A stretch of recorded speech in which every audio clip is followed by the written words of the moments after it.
Hello, magandang buhay. Tara, samahan niyo ako. Ngayong araw ang aga ko gumising dahil pansin ko sa akin sarili sobrang haba na ng aking buhok, parang hindi na ako mukhang tao.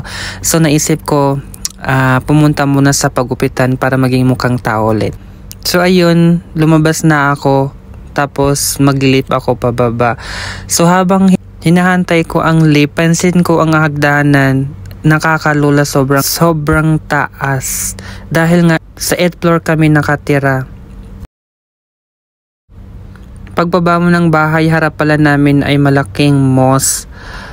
Tapos may malaking school din, international school dito sa harapan namin. Bungad talaga yan sa aming harapan. So yun, pumasok na ako sa aking suking pinapagupitan. Ito na si kuya. Sabi ko sa kanan lang, kuya, magbibideo muna ako. So yun nga, nilagyan na ako ng disposable. Ayun yung kagandahan dito, isang gamit lang itapos sinatapo na, hindi na pwede gamitin ulit. Matagal na ako nagpabagupit kay kuya dahil nga gustong gusto ko ang kanyang gupit. Nakukuha niya kung anong gusto ko. Pag may gusto akong baguhin sa aking gupit, pinapakita ko lang ang picture na ito dapat ang gayahin. Sa kabutihang palad ay nakukuha naman ni kuya. Kaya gustong gusto ko. Minsan kasi sa ibang lahi, hirap pagsabihan na ganito sundin, pero hindi nila sinusundan. So yun nga, sabi ko kay kuya, linisin mo ang aking kilay kasi sobrang kapal ng aking kilay. So ayun nga, linisin niya tapos nilagyan niya ng guhit. So ayan na yung result. Ibang gusto ko ganyan style. Simple lang, hindi gaano kadaming cheche-boreche. Presyo ng aking pinapagupitan ay same building lang namin, Taha Pharmacy.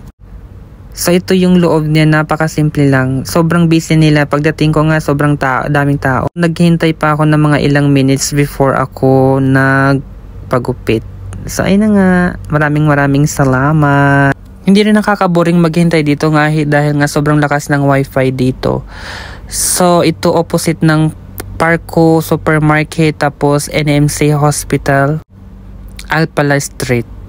So ayun na nga, tapos dumiretso na ako sa bilihan ng mga prutas. Bumili ako ng watermelon tapos orange.